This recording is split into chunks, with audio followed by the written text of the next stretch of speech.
Nama lengkap Ibnu Qayyim adalah Syams al-Din Abu Abdullah Muhammad Ibnu Abu Bakar dan dikenal dengan nama besar Ibnu Qayyim al-Jauziyah. Ibnu Qayyim lahir di kota Damaskus 29 Januari 1292 Masehi atau 7 Safar 691 Hijriah. Ibnu Qayyim dibesarkan dalam keluarga yang mementingkan dan mencintai ilmu pengetahuan. Ia pun menuntut berbagai bidang pengajian dengan beberapa ulama terkenal. Bidang ilmu yang dipelajarinya ialah tafsir Al-Quran, hadis, usul al-fiqih, dan fikih. Ibnu Qayyim terkenal sebagai seorang tokoh dalam bidang fikih, usul al-fiqih, tafsir, bahasa Arab, ilmu kalam, dan hadis. Malah menurut Ibnu Imad, Ibnu Qayyim adalah seorang yang alim dalam bidang tasawuf. Salah satu karya Ibnu Qayyim mengenai persoalan dalam bidang ekonomi yaitu kitab At-Turuq Hukmiyah fi As-Siyasat Asy-Syariah.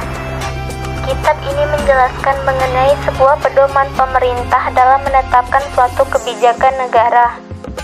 Selanjutnya kita akan membahas mengenai pemikiran ekonomi Ibnu Qayyim. Yang pertama, falsafah ekonomi Islam. Beberapa persoalan mengenai falsafah ekonomi Islam yaitu A. Manusia Islam. Ibnu Qayyim mengharapkan manusia Islam di sini adalah manusia yang bekerja untuk duniawinya, namun tidak meninggalkan ukhrawinya. Jadi solusi cerdas berekonomilah secara Islami. B. Keadilan. Menurut Ibnu Qayyim, keadilan adalah objektif syariah. C. Nilai-nilai etika dalam kegiatan ekonomi. Menurut Ibnu Qayyim, nilai-nilai etika yang baik harusnya diamalkan oleh orang-orang Islam dalam kegiatan ekonomi mereka. D. Aktivitas-aktivitas ekonomi. Ibnu Qayyim menyarankan agar manusia tidak melakukan aktivitas ekonomi yang dilarang syariah, seperti jual beli yang mengandung unsur-unsur gharar, riba, dan perjudian. E. Kerjasama ekonomi dan pembahagiaan buruh.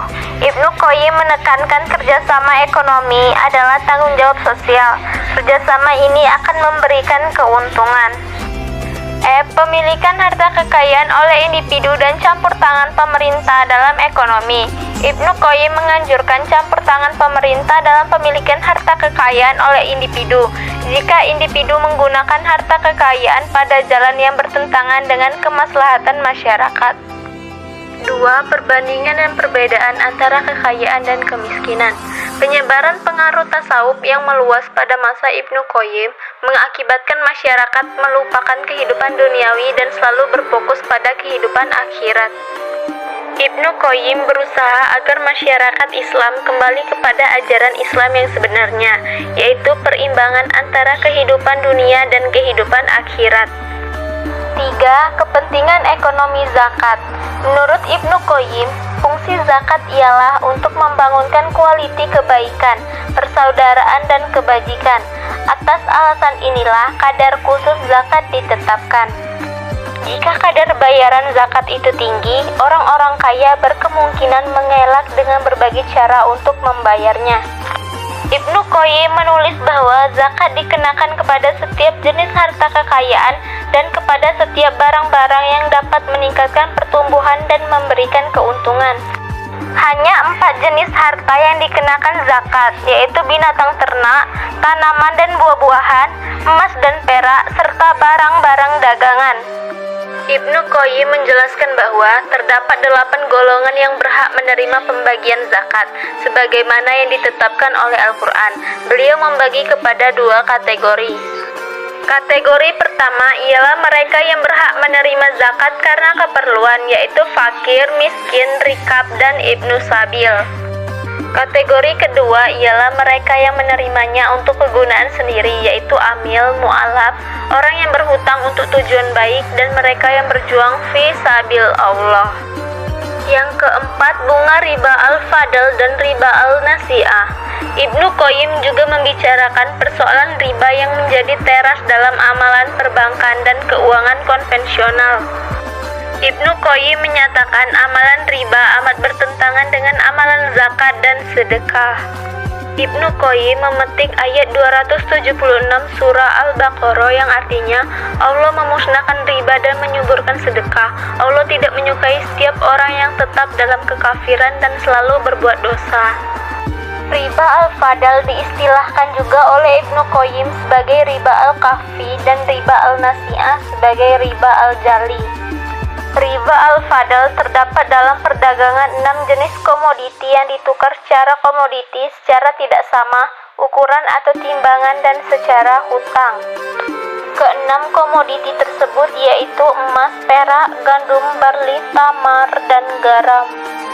Sedangkan riba al-nasi'ah berlaku pada transaksi hutang uang dengan uang yang dibayar secara tidak sama nilai atau jumlahnya. Dan yang terakhir, mekanisme pasar dan penetapan harga. Berkenaan dengan mekanisme pasar, Ibnu Qayyim menjelaskan bahwa pasar hendaklah berlaku secara adil dan kerjasama terpimpin. Unsur-unsur negatif dalam pasar yang dapat mengakibatkan kezaliman pada pedagang seperti monopoli, sogok, paksaan, dan sebagainya hendaklah diawasi oleh pemerintah melalui institusi hisbah dan sebagainya. Demikian juga dengan penentuan harga barang di pasar. Ibnu Qayyim berpendapat hendaklah diserahkan pada pasar, yaitu berdasarkan kepada kekuatan penawaran dan permintaan di pasar. Jika ia berjalan secara adil, pemerintah tidak boleh campur tangan membuat penetapan harga, karena ia dapat menimbulkan kezaliman kepada mereka yang terlibat dalam pasar. Sebaliknya, jika unsur negatif berlaku seperti kezaliman, paksaan, manipulasi, dan sebagainya yang menyebabkan harga di pasar tidak menentu, maka pemerintah harus campur tangan untuk menstabilkan harga. Lembaga Al-Hisbah berfungsi untuk menentukan, menyelidiki, memantau, serta mengukur standar dari produk, serta berfungsi untuk menyelidiki kejahatan di bidang ekonomi dan terjadinya kecurangan. Baiklah, cukup itu yang dapat saya sampaikan. Mohon maaf apabila ada kesalahan kata. Wabillahi taufiq wal hidayah. Wassalamualaikum warahmatullahi wabarakatuh.